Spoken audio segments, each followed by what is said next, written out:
Make your choices such that they do not lead down irreversible paths that may be in error. To choose on the side of resiliency over brittleness, to make sure that there's more than one way to achieve your goal, is I would urge each of those efforts to appoint someone to be the official curmudgeon, whose job it is to repeatedly say, what else could go wrong? What have we not thought about?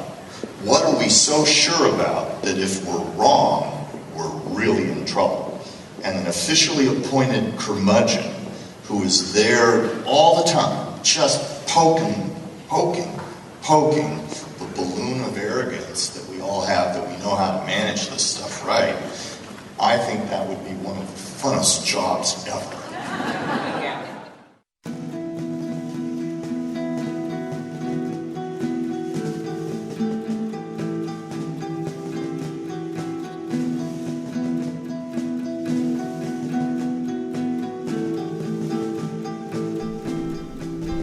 The concept of modification is one which spans human history, modification of the environment and natural surroundings.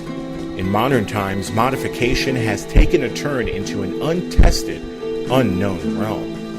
Right under our noses, genetically modified foods such as corn, wheat, soy, and a host of other staple grain products are being genetically enhanced in ways that surely have not been tested long term, yet are sold at grocery stores nationwide. In the same breath, right above our heads, a different type of modification is taking place, one which encompasses the entire natural environment. Something humans have dreamed of doing for thousands of years, weather modification. In the course of our investigation, we have uncovered nothing less than a real-life, real-world, real-time experiment being conducted on the populations of the world. GMO foods and weather modification programs that just a few years ago would be considered science fiction. As it turns out, it's not some wild sci-fi conspiracy. Instead, daily, the people of the world have been unwillingly subjected to a fully modified society.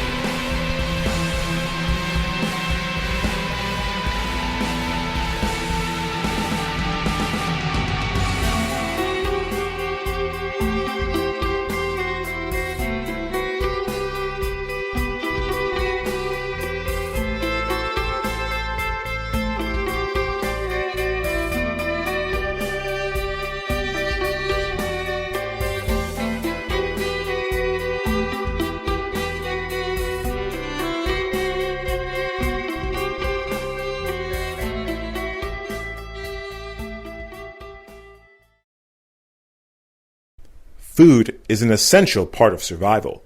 Without it, problems arise. As the debate continues on how to feed the world, some see the concerns of overpopulation and climate change as the pathway to introduce genetically modified foods as a solution to our problems of an ever-changing planet. On the other side of the spectrum, a concerned citizenry advocates going back to the roots of agriculture, growing organic, stewardship of the land, and embracing modern technology to be able to provide fresh organic foods to the world.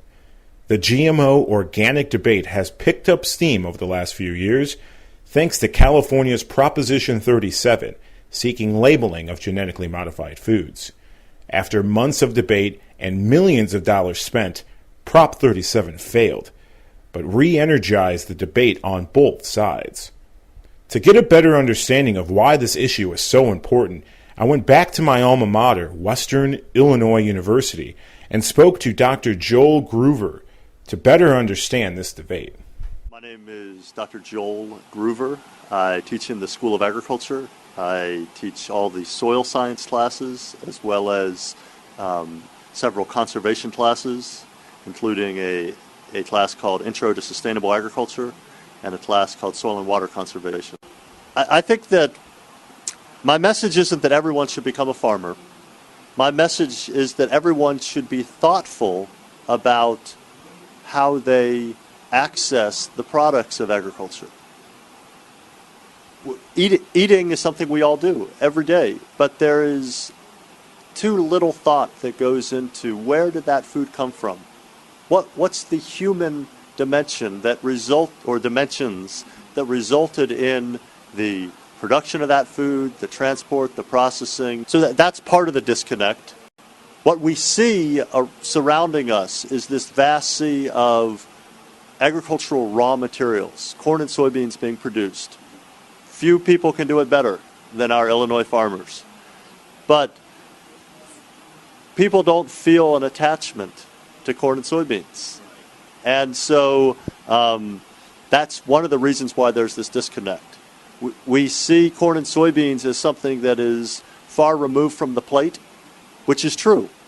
And so some of the current initiatives where mainstream agriculture is trying to reclaim a place in the public consciousness, some of it's a little misguided.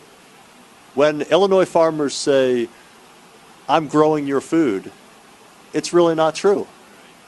And so we need to be accurate about what we're doing. We're producing raw materials, large amounts of them, more efficiently than we've ever done it before, but we do still have significant environmental problems that we're creating.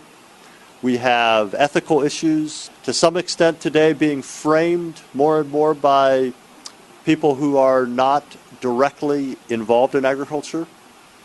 That creates problems when people frame the issue but aren't in the issue. It's a paradox that we are faced with right now, that the understanding of agriculture is something that to some extent requires a connection to the people who do it.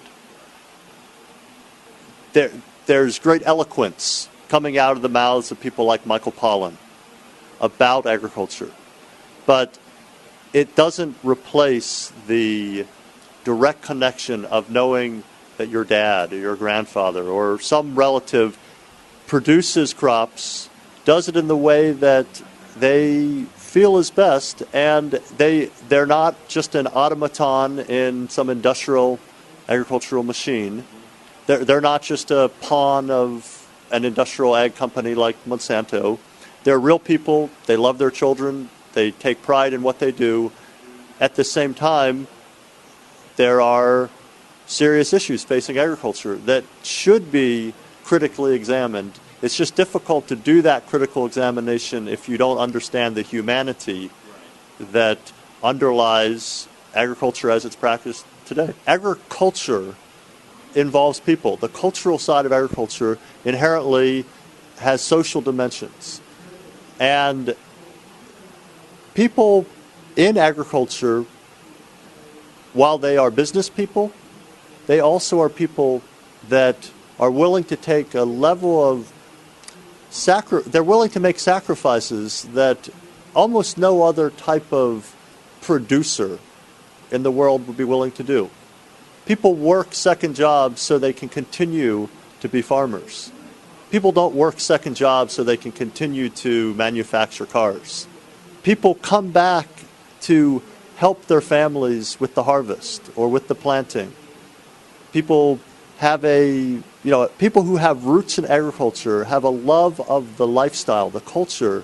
The current economic climate is driving agriculture towards more and more consolidation, fewer and fewer farmers, more and more decisions being made off the farm by agribusiness. More and more of the guidance that farmers receive is from people selling them inputs, so it's biased. And so this conflict between the culture of agriculture, the social side of agriculture, and the business side of agriculture is a fundamental conflict that I think a lot about. My biggest concern about genetic modification is that it's being driven by a smaller and smaller number of players. Those companies are developing genetically modified crops principally because they see it as a way to dominate the marketplace, to capture their market share. But principally what the companies have in mind is market domination. That's capitalism. But capitalism works, I think, most effectively when there is competition. And these companies have consolidated so greatly that we have a lack of competition. And we have diminishing choices for farmers. I think that there are genuine debates going on about the ethics of modifying genomes in ways that we aren't completely sure what is happening. There are genuine debates about whether species boundaries should be crossed. The food chain has such a high level of GMO products in it, and we simply don't have. Most parts of the food chain are not focused on identity preservation. The whole concept of a commodity is that it's undifferentiated, and so commodity crops generally are not identity preserved. There's little being done to keep one batch of soybeans from mixing with another batch of soybeans. Those are important issues, but in my mind, the biggest issue is the market domination, because it is antithetical to sustainability. Sustainability requires choice, it requires competition, and we are losing choices, we're losing competition, and I don't know whether antitrust legislation is the answer. I think that we need to have limited interference in the marketplace from government, but we need to have the right regulations. We need to have fair regulations that allow the marketplace to function, and I think we are unfortunately moving towards a less functional marketplace because such a small number of companies have such market power or market dominance. After getting a better understanding of the human connection in agriculture, I sought to learn more about GMOs.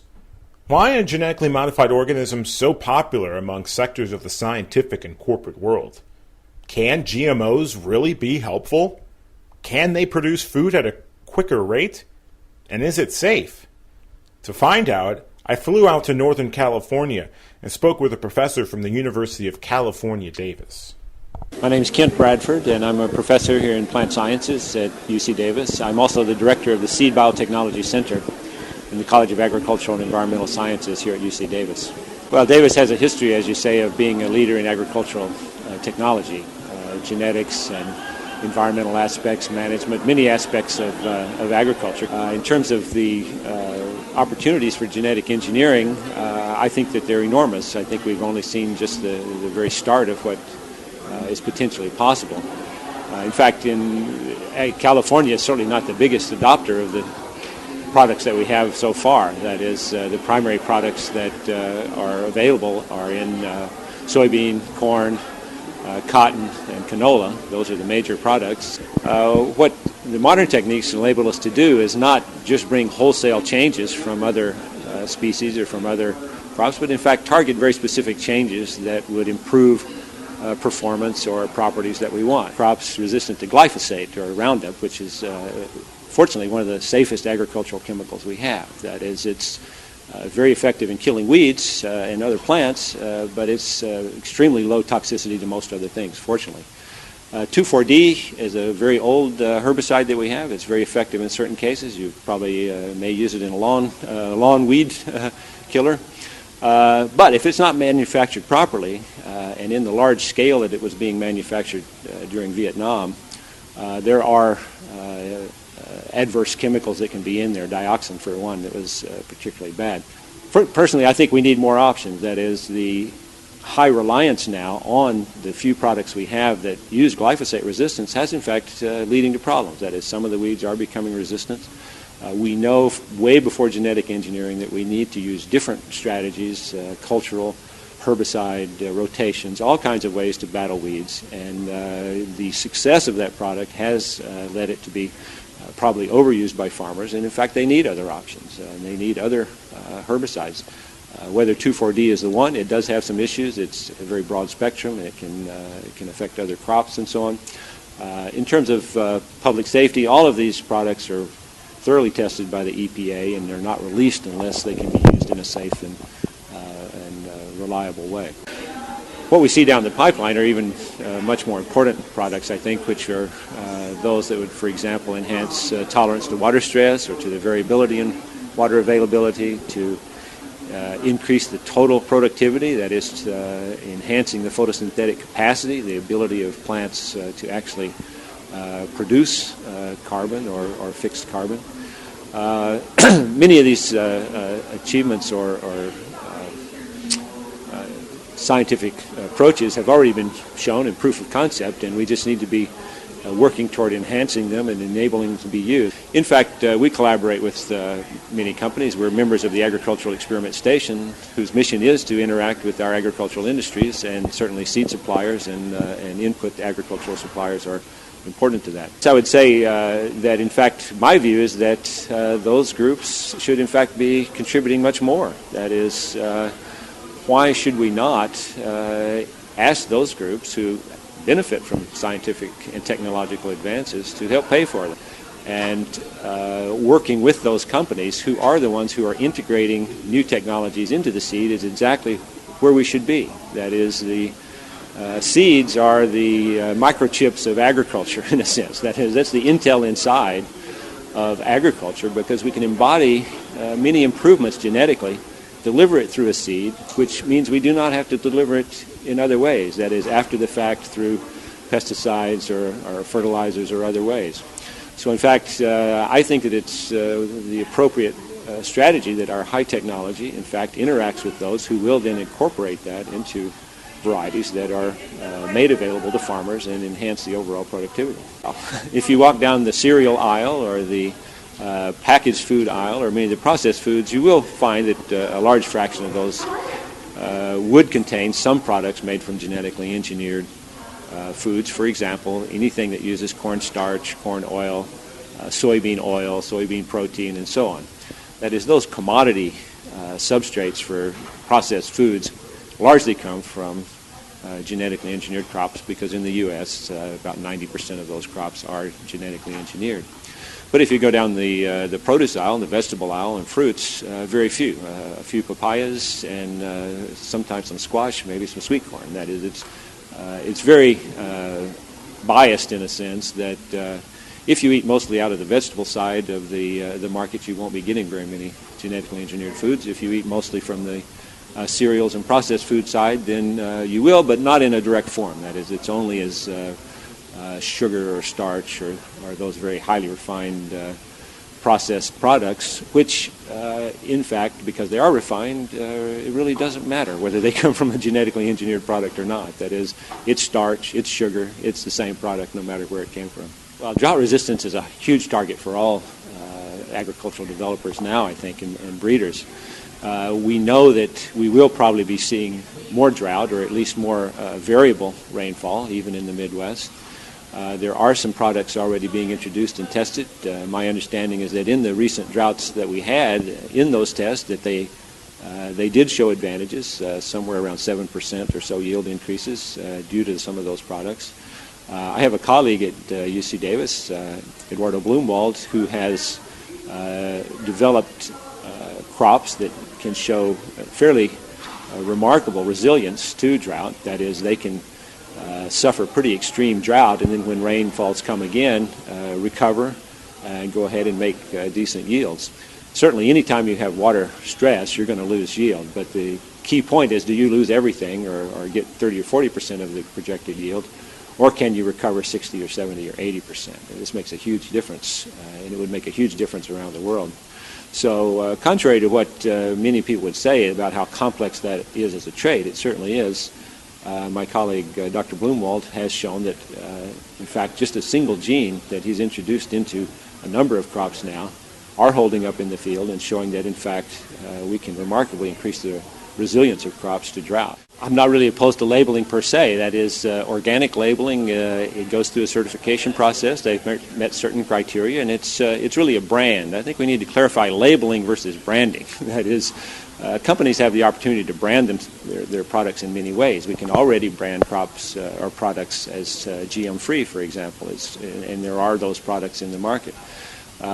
What I did not agree with is to include that as a mandatory label on a product for no reason except that a certain group feels that they would like to know that. Now, certainly consumers have a right to know what's in their food when it's relevant. Now, if in fact food producers or supermarket chains or whoever decide that they would like to label those products, they can certainly do that. I'm still opposed to making it mandatory because I don't see that there's that significant a difference, again, between whether they're genetically engineered or they're modified in other ways. How many things about how food is produced could we eventually add to that label? Many people might want to know, well, how really was it fertilized? Was that harvested by a machine or was it harvested by a person? Was it union labor or was it not union labor? In other words, there's all kinds of things that certain groups might feel that they would want to know about their food. So unfortunately, yes, I believe Europe made a wrong turn early on, and unfortunately, the consequences of that are going global. That is, Europe has a lot of influence on areas such as Africa and other parts of the world that, in fact, could enormously benefit from things that genetic engineering could bring if allowed, such as drought tolerance and improvements in disease resistance and other things that should really be non-controversial. And so Europeans can afford to do what they want, but exporting their anti-GM technology around the world, I think, is inappropriate. The current status quo is causing much more damage. In other words, I'll use another analogy. What would be the morality of saying, well, we have a vaccine for the disease that you have, but we won't let you have it because there's some fraction of a possibility that some people may have a bad reaction to it. This is a fact. Every vaccine we have, some people are sensitive to it. But in 1 in a million, we're willing to take that risk. With genetic engineering, many groups are not willing to take any risk. In other words, the pure precautionary principle that many cite wants zero risk whatsoever, no matter what the consequences of not employing that technology are. So how could we stop, not use the polio virus to stop a known problem on the possibility that sometime in the future there might be possibly some negative? I mentioned also that these are in crop plans. This kind of idea that, well, once we do it, it's a total commitment, we'll never go back, that's not true. We change varieties all the time. If it turns out that some consequence of a particular product we don't like, we just quit using it, just like we do anything else. That is, this is not a once-and-for-all thing. If we were to enable the scientists to really use this technology with proper safety concerns, of course, everything needs to be tested, but if we were enabled to use that, then we would have at least a chance of keeping up with the climate change, the population increases, and so on that are coming down the pike. We need to double food production in the next 30, 40, 50 years in the face of diminishing resources and climate change. And to tie our scientific hand behind our back in this field of food while allowing it to go forward in every other area of technology is not a future that I envision. Overall, I think the benefits greatly outweigh the potential disadvantages because so far none of those have actually materialized. As GMOs continue to cultivate onto the nation's farmland and into our grocery stores, concerned Americans worry that consumption of genetically modified organisms could pose lingering effects not only on humans, but to the soil as well. What do you have against GMOs? What concerns you the most about genetically modified organisms? What concerns me is that they take genes from bacteria and viruses and inject them into plants with unknown repercussions. These genes that have taken millions of years to develop to encode for specific proteins are being messed with on this molecular level. We have absolutely no idea what we're doing. There's no way to control it. We don't know what the repercussions are going to be. And I'm really disappointed that our generation is to blame for releasing something like this. What concerns you the most about genetically modified organisms? What concerns me the most about it is the government and Monsanto lie about the effects of GMOs. What they do to people in the mid-90s when GMOs became very prevalent, the rises of diseases, autism, diabetes, cancer, heart disease, obesity, all are a direct correlation to the rise of genetically modified organisms. What did you study in college, and what is it about drought? They say drought-resistant seeds help produce a stronger yield. It helps produce food during a drought. It would help feed the world during climate change. What do you say to that argument? As an agronomist, I'm familiar with ATRA.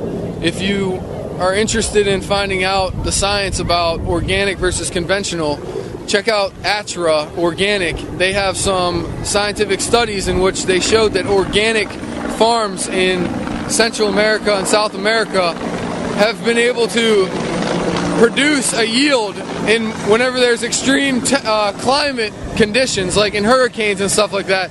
You can still produce food from your organic farms, whereas your conventional farms, which have no real soil stability or environmental stability, they just collapse and they don't produce anything in these. So, and the answer to drought and acidic soil is not making crops that are resistant to that. It's adjusting our own style and listening to the earth and listening to what the earth wants to grow there. So if we have acidic soil, then we need to grow blueberries or acidic loving crops. If we have drought, then we need to start growing plants that are more resistant to drought, like rye and oats and stuff like that, and get rid of the wheat. It needs to be more intensive for the area, micromanagement. I do not believe in altering seeds in any way possible. All seeds should be heirloom. They should not be altered in any way possible.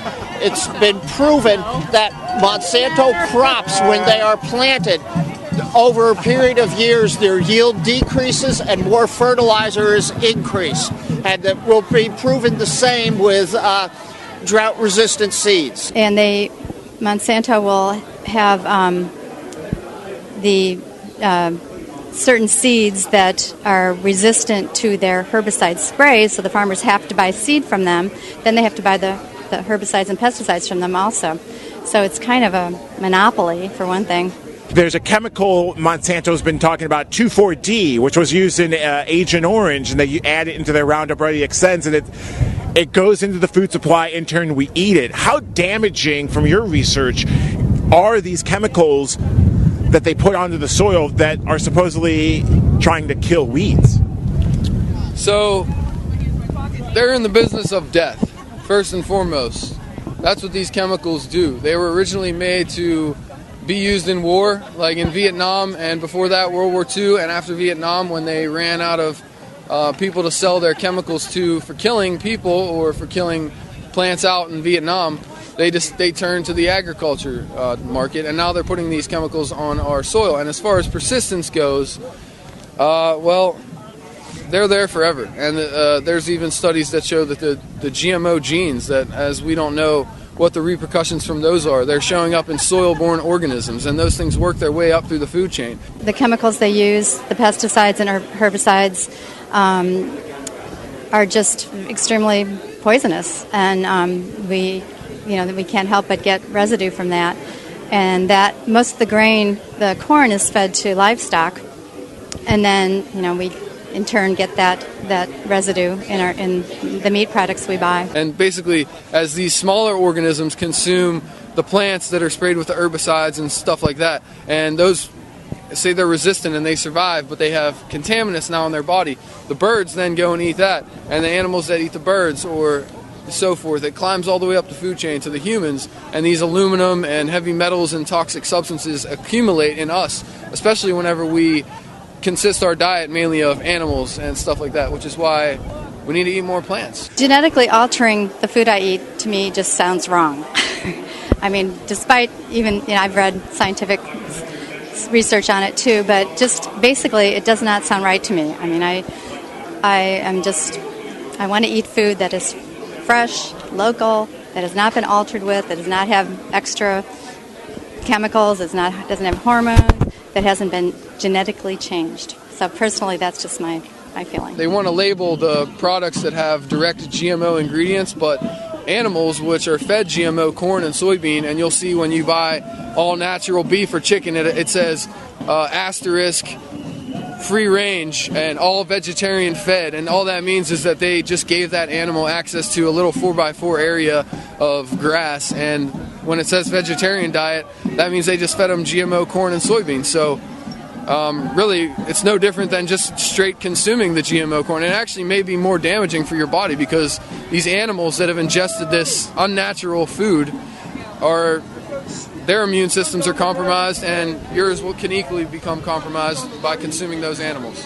When Proposition 37 came up in California, you can see that the number of companies, well, it's hard to see, but the number of companies who supported that fight by donating money so that Proposition 37 would not pass. You can see there's major companies, Monsanto, of course, PepsiCo, Coca-Cola, and then some companies which I was really shocked. Cascadian Farms, R.W. Knudsen, Silk.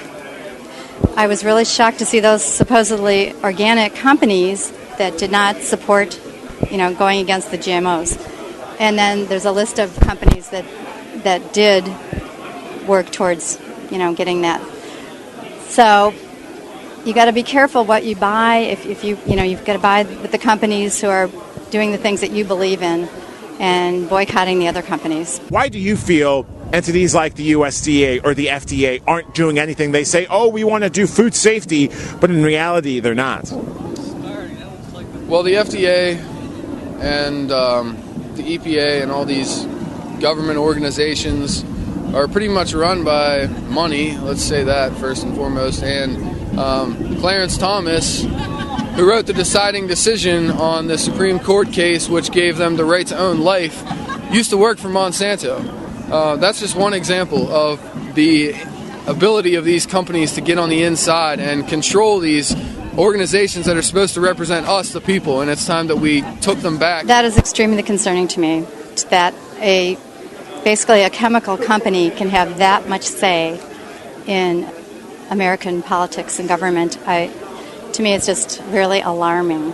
You're standing right behind the White House. Why hasn't the president, why hasn't Congress done anything against Monsanto? They play the hand of, we're trying to do something on food safety.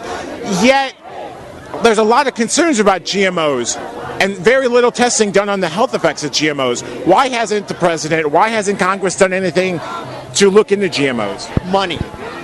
That's the bottom line. Money. The lobbyists are rampant in Congress. President Obama has appointed Tom Vilsack, Secretary of Agriculture, former of the year in Iowa by Monsanto. He has Michael Taylor as his food czar, who is an executive from Monsanto. He has Elena Kagan on the Supreme Court, who has written a brief in support of Monsanto. And we have Bowman versus Supreme Court going in a couple of weeks. She will not recuse herself. It's about money. They're all in this together. The public outcry has grown louder and louder over the last few years, expressing their concerns over the safety of GMOs, and more specifically, drought-resistant seeds. But are they that harmful? Can a drought-resistant seed produce food with little to no water at all? I decided to find out while attending the USDA Agriculture Outlook Forum just outside of Washington, D.C., where I was able to speak with professionals in the industry. Julio Alceo, how has drought-resistant seeds changed in the market? What type of trends do you see drought-resistant seeds going in the next year or next few years if the drought trend continues in parts of the Midwest? And for the CME side, for weather derivatives, how could a farmer or a trader looking at, say, potentially another current drought trend, how could one manage weather derivatives for a farmer if they want to protect their farmland from another terrible drought season? I can take an initial crack at that. This is an area of very active debate among crop scientists and others, in particular for corn, are our GMO varieties with the stack traits in particular much more drought resistant than the varieties that preceded these stack trait hybrids. My own view from the research that we've done is that while that technology has certainly contributed to our continued growth in trend corn yields, that their impact in terms of drought tolerance is fairly small. Evidence of that would be we have a crop weather model that we use, and in fact, our predictions with that model based on data for the last 50 years were too high without taking into account any changes in trend due to drought tolerance. So I don't think the evidence is very convincing that our current hybrids have all that much better drought tolerance than they had, say, 15 or 20 years ago. We may have seen a bit of an uptick, a small uptick in the rate of growth in corn trend yields, but I don't think it's been large. We're not going to get to 300 bushels per acre anytime soon. On the other hand, science does progress, and I think that you can be more optimistic as you look further down the road with some of the genetic technologies that are in the laboratory and starting to be field tested, that maybe we can see some more progress as we look down maybe a 5, 10, 15-year horizon into the future. The problem with drought tolerance is that it's incredibly difficult to pinpoint the changes in the plant to make it more drought tolerant, because just like last summer, if you get a 2 or 3 week blast of scorching heat in just the wrong period, and that's not the time period that you've timed your drought tolerance characteristics in the corn plant, it's worthless. So it's very hard to make a general change in the plant genetics that will make it more drought tolerant. I would just add there is some technology out there, right? So it's coming out, it's adopting. You hear statistics around 6 bushel per acre, 10, 12, depending upon how you do your math, yield increase when in drought stricken areas. So I think that, it's like many of the technologies that come, it's going to come. I think that they will figure out a way to do it, and it solves two things at one time. It solves a growing need for food, and it solves the water resource relative to that growing need for food. So if it can get done and if it can be effective, I would say it will be good. I would also add that, what you heard this morning regarding to synchronous approvals worldwide are a big deal for the industry, and making sure that as we roll these products out, we're able to use those and access markets worldwide that want to take them. So I would just say, as these new things come out, there'll be a lot of dialogue coming on about how fast they're adopted, where they're adopted, and how we do that, all towards an increase in technology. Because if you remember the yield chart, without that, we're going to have a hard time feeding the world. So I'm Dave Bodler. I'm with Cargill in Minneapolis, and I'm here as part of the forum, the panel that just talked about markets and the relationship of markets to the different companies, CME, ourselves, and University of Illinois.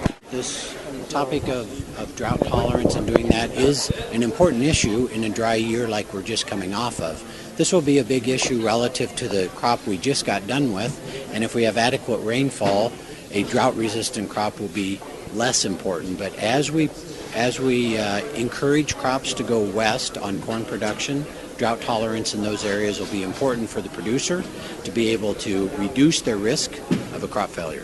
Following this summer, we've heard more and more news about drought-resistant seeds or drought-tolerant seeds. Could you explain a little bit about what is a drought-resistant seed and how long this sort of product has been in development? Yeah, it's a seed that grows a plant that in a stressed year requires less moisture or performs better in a dry year, that protects them against that. So this is technology that's coming out through genetic engineering. It's technology that the farmer is very interested in because it reduces his or her risk in planting. So it's coming out, it's to protect in the bad years, and the good products will come out without any drag on good years when they do have adequate moisture, that they're still able to have their high yielding crops in those years as well.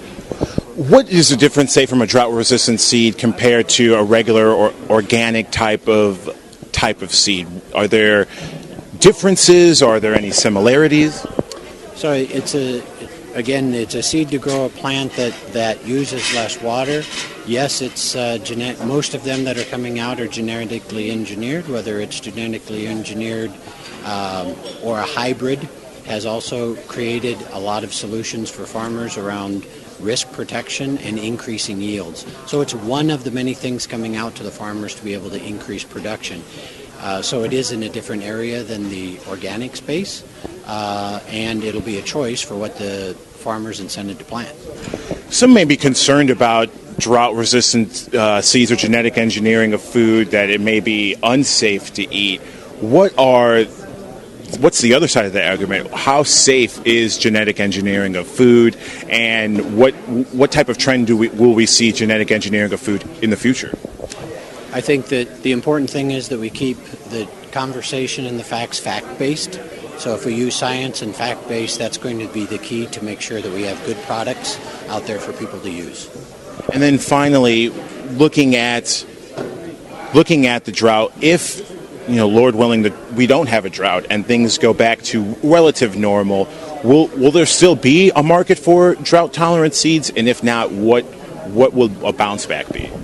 Since it's hard to predict what the next year will be, there'll probably be some market for that. When it's resonant in the producer's mind from last year, there's probably a hotter market than there'll be after 3 years of great crops. If it's at a big premium to plant, you'll probably see less participation.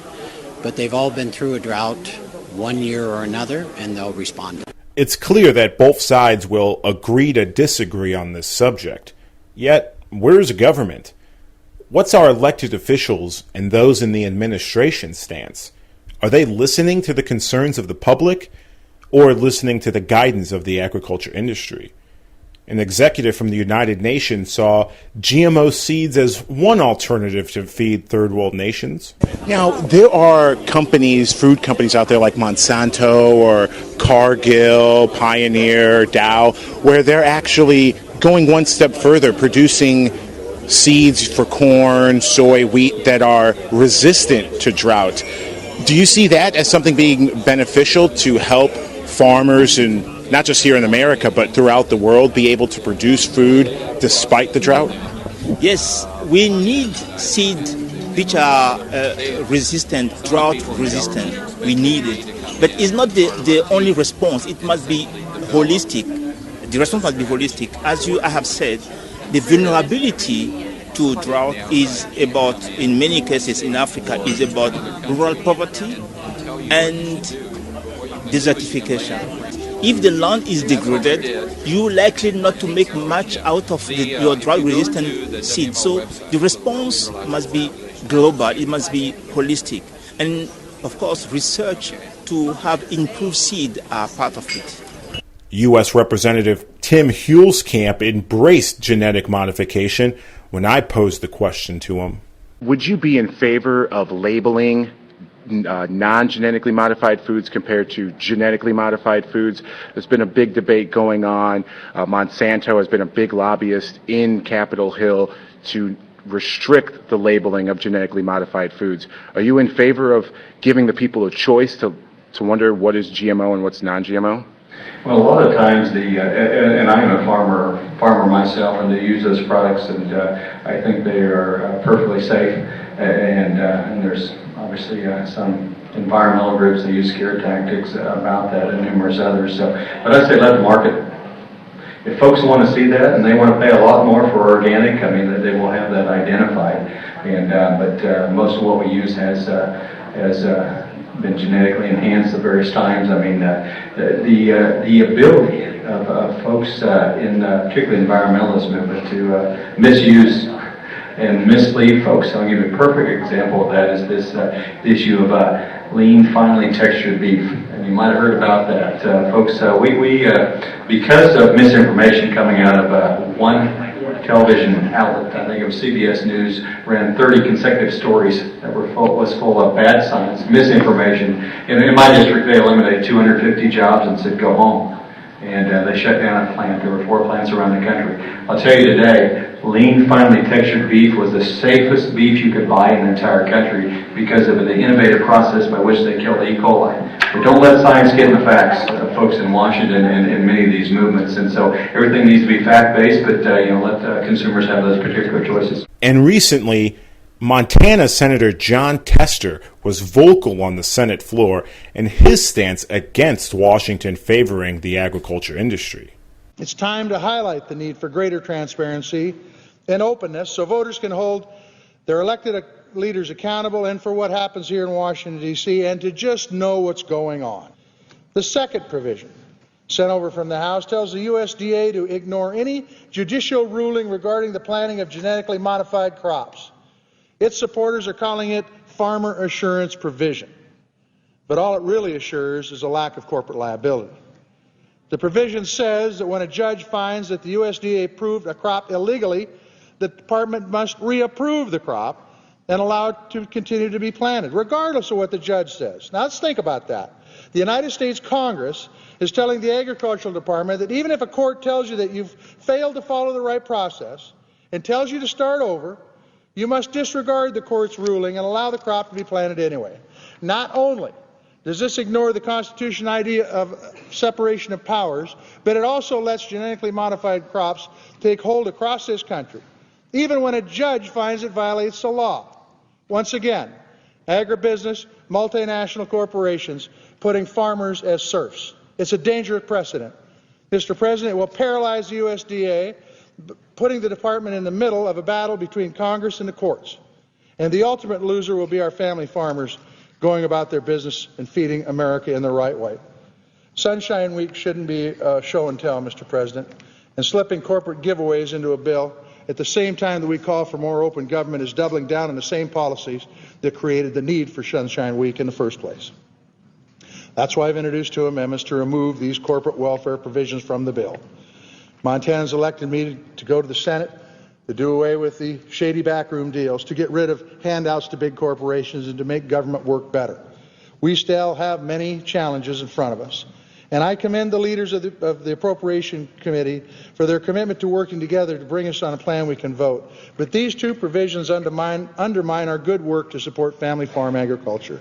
These provisions are giveaways, pure and simple, and will be a boon worth millions of dollars to a handful of the biggest corporations in this country. They deserve no place in this bill. We simply have got to do a better job on both policy and process. But what about USDA? Should they look into the safety issues of GMOs? Or were the activists correct and the USDA will side with the agriculture corporations? I decided to ask Secretary Tom Vilsack myself in the middle of his press conference. Mr. Secretary, you mentioned about the drought, your concerns about the drought, especially in the Midwest.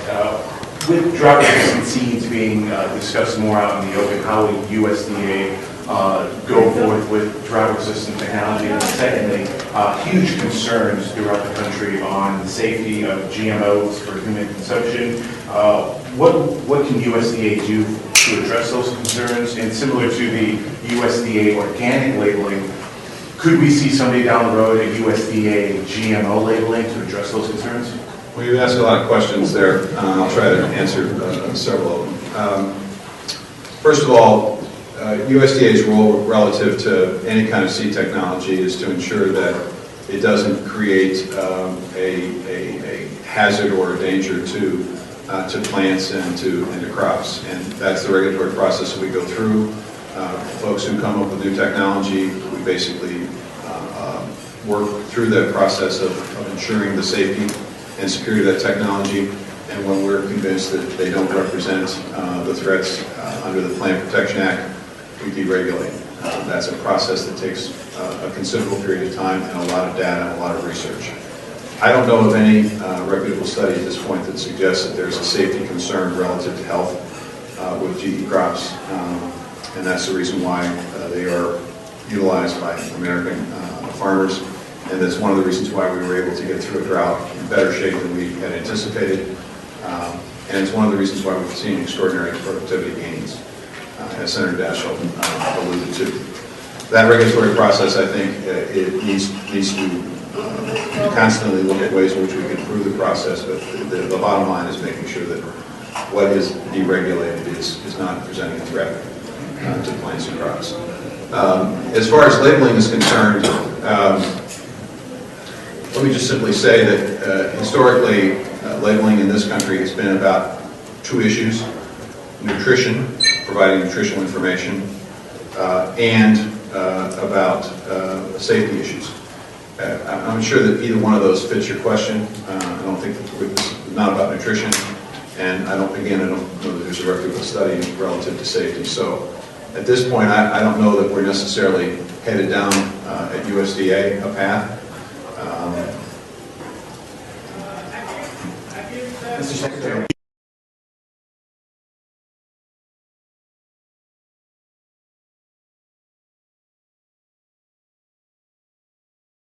All the changes that are taking place to agriculture, to our communities, the ocean, and so forth, then we're just ignoring what science is telling us. So I will be a passionate advocate about this, but not based on ideology, based on facts, based on science. And I hope to sit with all of you and convince you this $6 trillion market is worth millions of American jobs and leadership. And we better go after it. We need proactive solutions. We need strategies to manage and mitigate climate change and the impacts of climate change. The majority has to deal with this question. It cannot be ignored. The Safe Climate Caucus has challenged the majority to a floor debate on climate change. We look forward to that opportunity.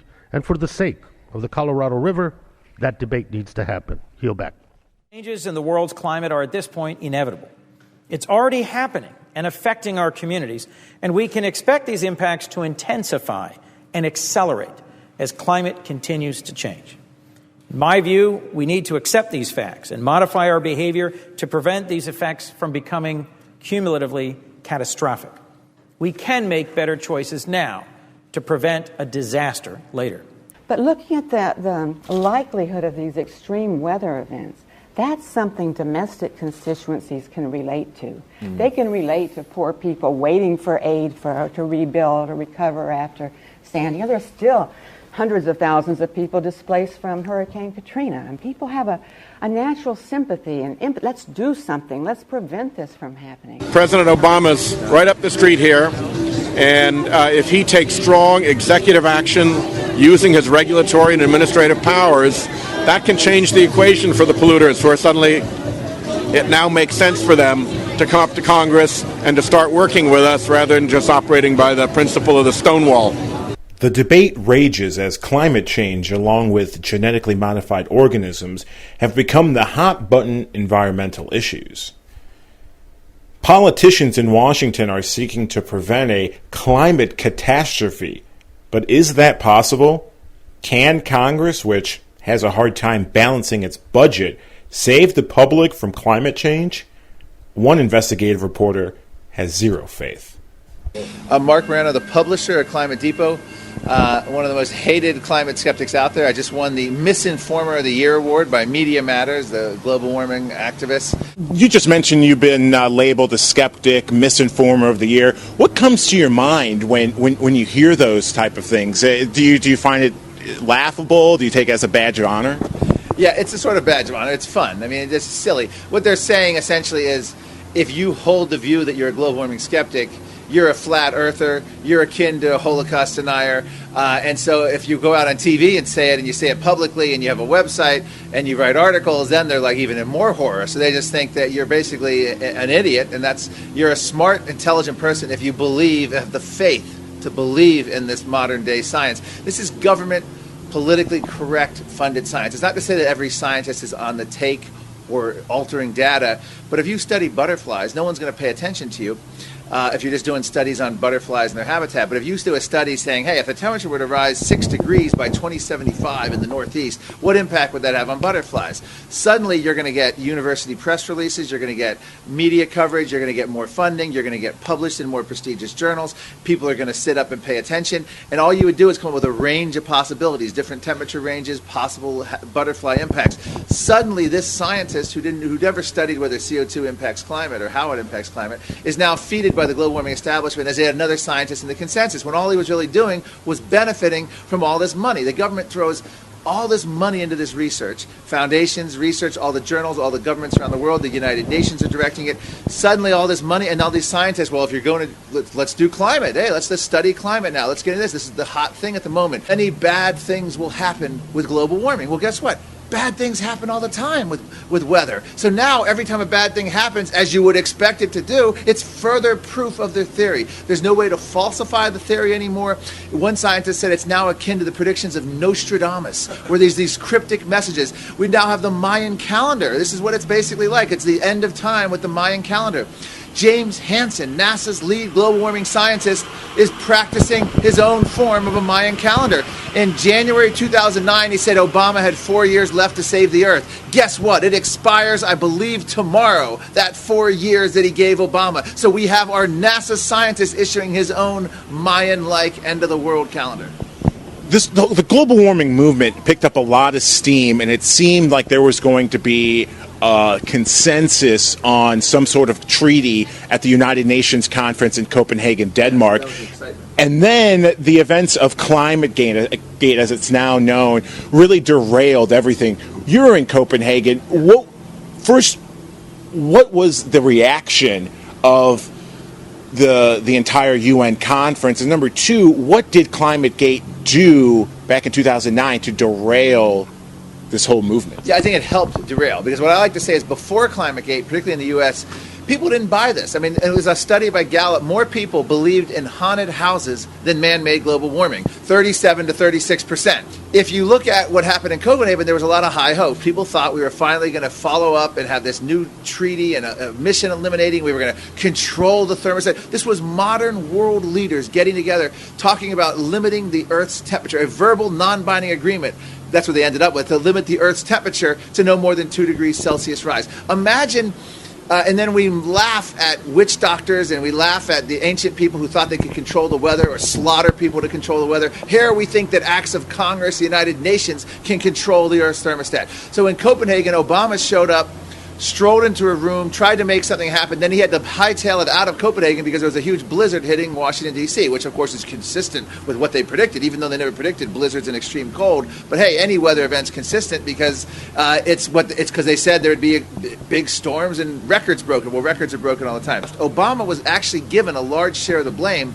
At that conference, there were protesters outside the conference screaming, "Obama, shame on you." They had pictures of Obama with the phrase "climate shame" on them.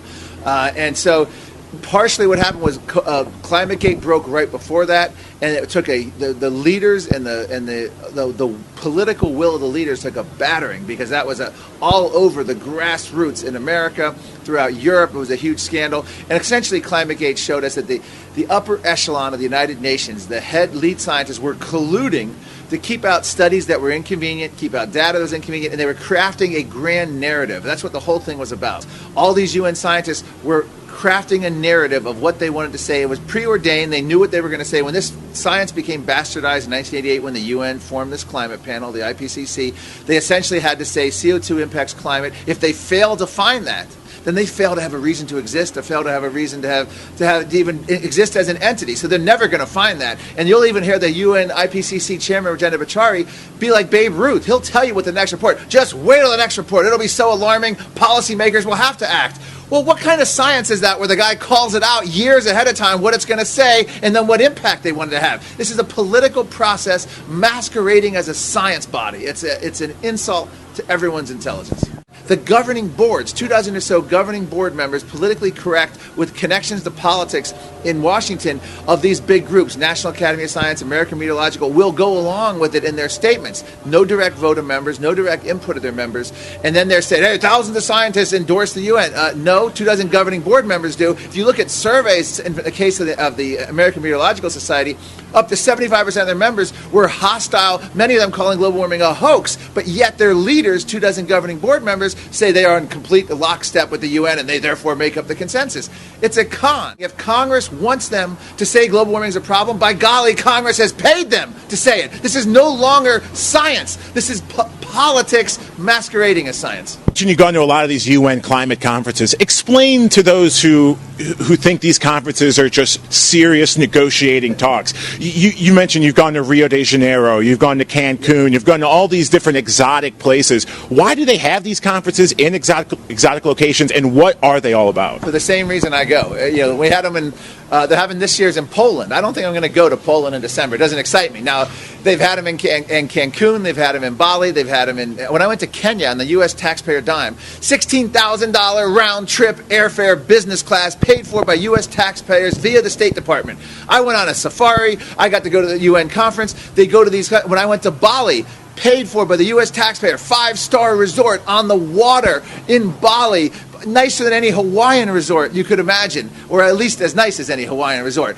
This is why many Senate staffers went. This is why politicians like to go. This is why UN delegates, bureaucrats, why all the media likes to go. They know how to throw a party. When I was in Johannesburg, South Africa, they were having a summit on sustainable development and how to help poor people and the energy of the world to develop so we help poor people and not harm the earth. Well, they flew in chefs from Europe. They were doing caviar and shrimp and all kinds of exotic meats and wines and champagnes. And they interviewed the chefs and how all the world leaders were demanding all this exotic food while they sat there and talked about the plight of the poor. Here's what's overblown. Here's what's forgotten in all this, is that there is climate change, if you just take it as a generic term, i.e. extreme weather events not caused by man but naturally, has always been a danger to mankind. We should always be concerned about hurricanes, tornadoes, floods, droughts. But the idea that we're causing it, the idea that our SUVs have turned into a weather machines, that we have the control knob and we can turn them up or down, or that we can pass a cap and trade or a carbon tax, and somehow, as Barbara Boxer says, we must pass the cap and trade bill or we'll have worse floods, hurricanes, and droughts. They actually believe that we can control the weather. And it's patently absurd. The bottom line is what Obama's poised to do is start regulating CO2. We inhale oxygen, exhale CO2 as a pollutant under the Clean Air Act. There's going to be lawsuits. There's going to be all kinds of delays. Congress is going to try to stop it. I don't know to what effect. In addition to that, there's talk of tax reform occurring, and as part of that, a revenue-neutral carbon tax being put in. As the Washington Post said, it will help fight global warming, and it'll bring in, I can't remember the number, $150 billion a year. You think Washington's more interested in fighting global warming through a tax or bringing in $150 billion a year? So that's, and of course, it's carbon neutral because they'll lower some other tax temporarily for a year or so. But what it ultimately means is Washington will have yet another tool in the toolbox that they'll have the tax. They'll have a carbon tax which they can raise at will. They'll have other taxes which will initially be offset, which they'll raise again, and then they'll say that somehow they're saving the planet. So those are the biggest threat. EPA regulations and a carbon tax loom. Some scientists have some really interesting ways to combat climate change. Cloud seeding, climate engineering, carbon taxes. They even go as far as advocating plastic trees to absorb CO2. What are your thoughts when you hear scientists talk about manipulating the weather and doing all these weird things to help save the Earth? Well, Obama's energy secretary wanted to paint roofs white so that we could cool the Earth. I don't even cover geoengineering, what you're discussing, on my website because I think it's so patently absurd and a waste of time. Carbon capture and sequestration, we need to do all this nonsense of everything they're trying to do is an utter futile waste of time. Not about black carbon and soot having, many times the impact on climate that they ever knew. The idea that science is settled. Well, you have new peer-reviewed studies throwing that out just this week. And so what happens is hundreds of factors influence climate. And the idea that CO2 is the tail that wags the dog isn't tenable in the scientific literature. How do we know that? We look at all the other factors, everything from volcanic dust to ocean cycles of the sun, the solar system, cloud feedbacks. And then you look at the past. The medieval warm period, both northern and southern hemisphere globally, was as warm or warmer than current temperatures without benefit of SUVs. So the idea that we're driving a catastrophe isn't held up in the literature. And if you look at the CO2 has been many times higher in the past, we've been cooler, and it's been many times lower, and we've been warmer. The idea that CO2 is a control knob doesn't bear out. In the discussion on how to combat climate change, one of the options discussed is a controversial proposal ripped from the pages of science fiction. The concept of deliberately interfering with the climate isn't a brand new idea. In fact, the idea of weather modification was spearheaded in the U.S. by the United States military. But is weather modification a smart idea? Should we be deliberately interfering with the Earth's climate? One woman says no. My name is Rosalind Peterson, and I'm from Mendocino County, California. And my whole life has been involved in some form or another of agriculture, crop production, from working for the Mendocino County Agricultural Department for 5 years as an agricultural technologist. Then I worked for the California Department of Agriculture, the state of California, Farm Service Agency, several in the state of California, as well as I am a certified crop loss adjuster for the state of California. I haven't worked in that capacity for many years, but it is one of the reasons that I became interested in a topic called geoengineering. Geoengineering is the large-scale manipulation of the Earth's environment, the atmosphere, the oceans, the Earth itself, in order to supposedly change or mask global warming. There are any number of schemes, from ocean iron fertilization, which hasn't worked well, all the way to plans for solar radiation management, which means putting particles or chemicals in the atmosphere to reduce the amount of direct sunlight reaching the Earth. In 2009 and 2010, the UK Parliament and the US House of Representatives Science and Technology Committee met 3 times in the United States and in England, and the reason that they met was to discuss geoengineering and global geoengineering governance, and also to work together toward finding some rules for geoengineering that would be followed, probably without any public oversight, public consent, prior public notification, or any other issues that the public might need to know in order to protect the environment. How long have you been involved in doing research on geoengineering, and what made you get involved to look into this subject? I started realizing that there were atmospheric testing and other things going on in the atmosphere that were going to cause problems for agriculture, crop production, photosynthesis, and some other issues with regard to agriculture. And so in 2002, I started doing research. Geoengineering started to come onto the horizon and be spoken about in the mid-2000s, about 2004, 2005, and then more and more you'd see more articles, and finally there were these hearings by the U.S. House of Representatives. And I was concerned that the particles and chemicals, sulfur or aluminum oxide, that were being proposed by several university professors, a small clique of men who are bound and determined to conduct different kinds of atmospheric geoengineering programs without public consent or oversight, or any knowledge ahead of time of these proposals so that people can take action. And these gentlemen started to be proponents of putting particles and chemicals into the atmosphere without consideration of the effects, the negative effects. Well, one of the things about solar radiation management is that we know that when you put particles and chemicals into the atmosphere, they're going to have effect on ozone. They're going to have an effect on cloud formation. They're going to have an effect on the amount of direct sunlight reaching the Earth. And when you're talking about curing global warming, supposedly, by reducing the amount of direct sunlight reaching the Earth, we know that isn't true. The second thing is, when you reduce the amount of direct sunlight reaching the Earth, you're going to lower crop production. You're going to have incidences of lack of vitamin D, because if direct sunlight doesn't come down to the Earth and touch the Earth, we won't absorb enough vitamin D through our skin in order to lead healthy lives and for our children to lead healthy lives.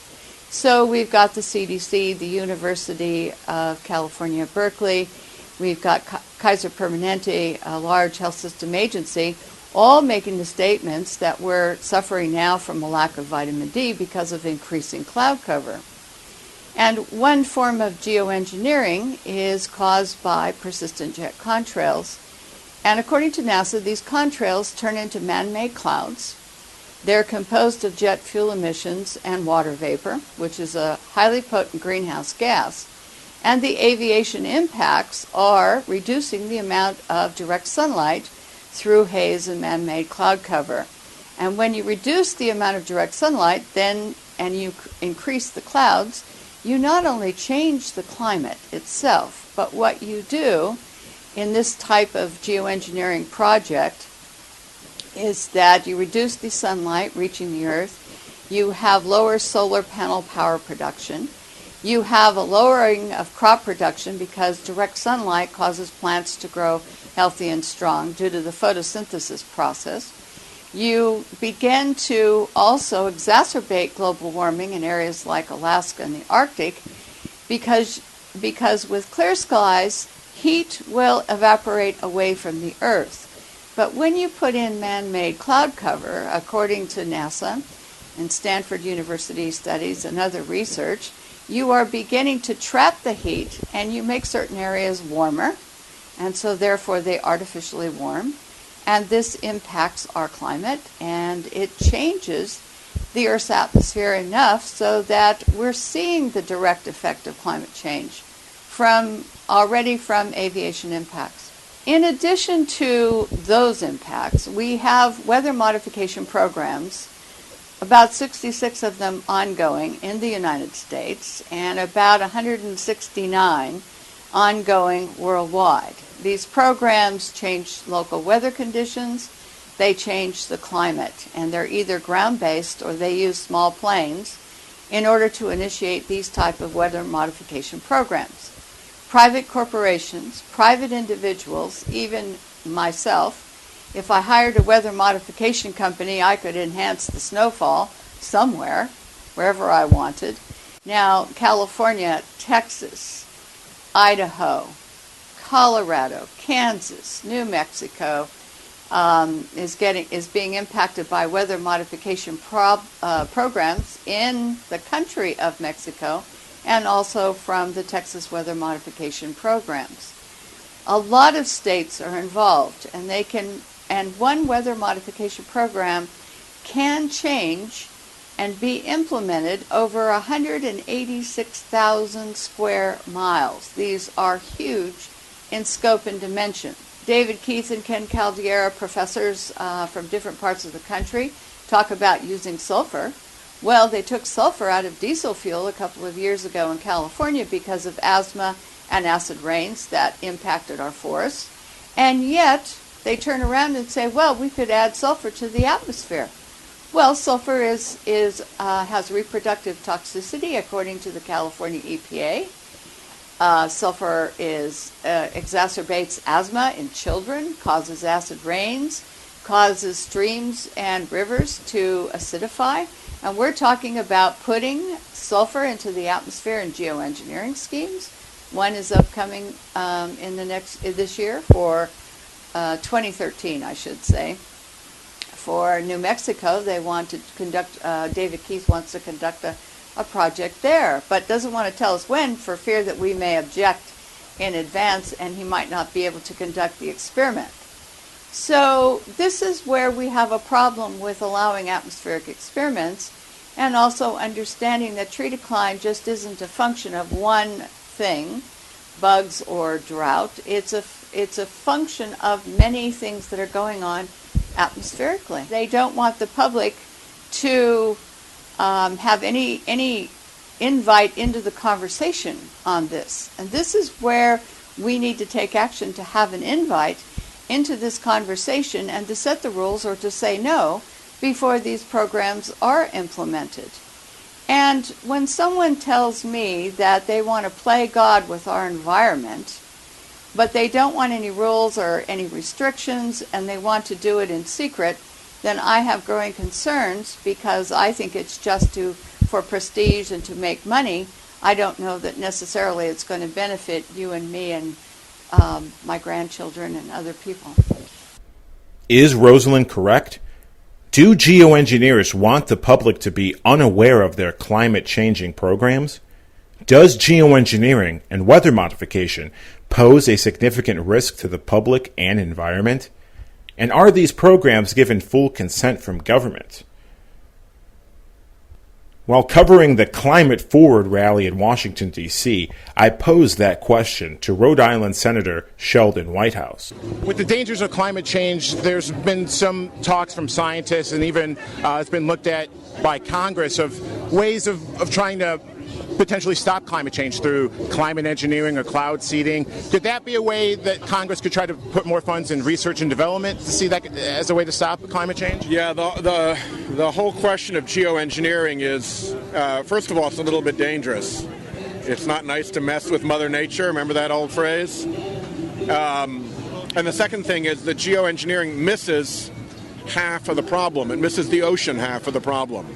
An enormous amount of the carbon that we emit gets absorbed by the oceans. The oceans just chemically become more acidic as a result. And you can try to offset the temperature effects of our carbon pollution, but if the ocean continues to get acider and acider, it's going to be more and more challenging for our planet and for our species. What about the president? Would his administration endorse a geoengineering program? Various university scientists are considering techniques such as climate engineering, cloud seeding as a way to help prevent extreme weather. Is that something the president may look into with research and development?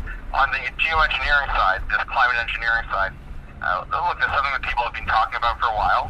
This idea that if you can't stop adding to the greenhouse gas layer that traps heat inside the planet or inside the atmosphere, you might take steps to block some of that heat from coming in the first place. It's an extreme set of measures. I think some people would like to pretend that set of options doesn't exist. Others would like to see more activity on it, so at least we understand it, both technically but also internationally, so that one country doesn't go ahead and do it by itself. Right now, I think sort of institutions on the periphery of the government are taking the lead on this, the National Academy of Sciences, for example, and others. But I wouldn't expect to see a large push from inside this administration. It would raise an enormous amount of controversy. Now that the senator admits Congress has looked into this issue, what about government organizations that deal specifically with weather? While attending a severe weather seminar put together by a Chicago television station, the director of the National Weather Service admits weather modification research has taken place, but denies present-day operation. It's a rare opportunity to ask the director of the National Weather Service some questions. Louis had agreed to come if we allowed some questions. Do you have questions for Louis? And if so, please stand up, and Louis, you can recognize them. There was a hand way up in the back. Yes, I had a question. With the high-resolution satellite image you're able to look at the National Weather Service, is there any way you could detect whether a weather modification experiment is taking place or cloud seeding? I know in Kansas and Northern California that takes place, and as well as Idaho. Is there any way you can see that in the satellite? And is there a way to communicate that to the public, or do meteorologists have a duty to tell the public about weather modification? Yeah. So I'm not aware of any cloud seeding that was going on for this. I can tell you that in the 70s there was a Project Storm Fury that people started experimenting with seeding hurricanes way out into the Atlantic, and at that point, there were two things that happened. First of all, they had a small sample size, so they couldn't really determine anything with any kind of statistical significance of whether they were having an impact or not.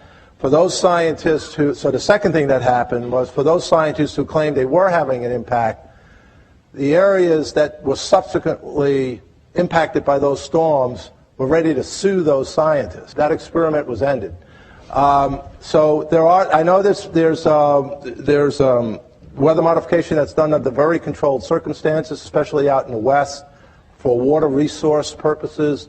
In the East, there was some work that was done in Pennsylvania, and again, if people were claiming that they were successfully deriving more rainfall out of a system for the western part of the state, the farmers in the eastern part of the state said that was rainfall that would have fallen over us. Yeah. And then they started having that kind of battle within the state, and that ended. So it's a very tricky, controversial area, but in real time, we know of no one that was out there doing any kind of seeding. And my question is, I've looked at what they call HAMP, or the Hurricane Modification Program that Homeland Security has talked about, and I know there are actually electric companies like the PG&E, Pacific Gas and Electric Company in Northern California that conducts cloud seeding experiments. As a meteorologist, if you can see that on the radar, is it possible to maybe let the public know, oh, there's cloud seeding here in the area, just to be cautious? Let's put it this way. Cloud seeding now is done more by private sector, and they don't tell you when they're doing it because they consider it proprietary. Okay. So we do not factor in that type of activity into either our analysis or forecasting. We're just not even made aware of when it's happening. And it's mostly now focused in the western part of the U.S. for water resources. Right. But no, it doesn't play a role in our forecast process. And then I've looked at what they've called geoengineering or climate engineering, literally modifying the weather to prevent climate change. Do you think that's something that is going to be done on a research basis, or if it's done, it has to be stringent looked at? I really don't. First of all, again, if people doing that research, I'm not really aware of it, so I'm not even sure I can answer the question. I know that there are people who continue to talk about, they'll propose, like the nuclear, like Tom mentioned, let's set off nuclear explosions and we can destroy a hurricane. Right. Yeah, I've heard they talked about wanting to do like volcanic eruptions. Or send missiles and send tornadoes. So what would you like? An exploding tornado? It just make things worse. So we don't really. It's not enough. Yeah, the modifications I think are more. And this is not my center of expertise, but long-term modifications of environments by planting trees and changing slow modification of ecosystems in a responsible manner sometimes may over time help offset. Or don't cut down the forest and south. They take in carbon dioxide. But you're talking about vast energy scales, so to make significant impacts on them. Right. Because I know there is conducted cloud seeding experiments taking place. Do you think that's more private corporations that are doing it for research purposes? I think cloud seeding, I'm not that familiar, but I don't know of any government programs dealing in that. Okay. It's pretty much, that was... Project Sternflurry, like way back? Yeah, oh, there's nothing like that, that's for sure. Is the director of the National Weather Service oblivious to the current day weather modification programs taking place? Or is he covering up a program that the public should not know about? In the end, I've come to find out that several forms of modification are taking place. From the genetic modification of our food supply to the engineering of Earth's climate, both presented as solutions to fight climate change. Both may lead us into a situation we can't come back from. Both could lead us into a genetically modified society.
Isn't that amazing?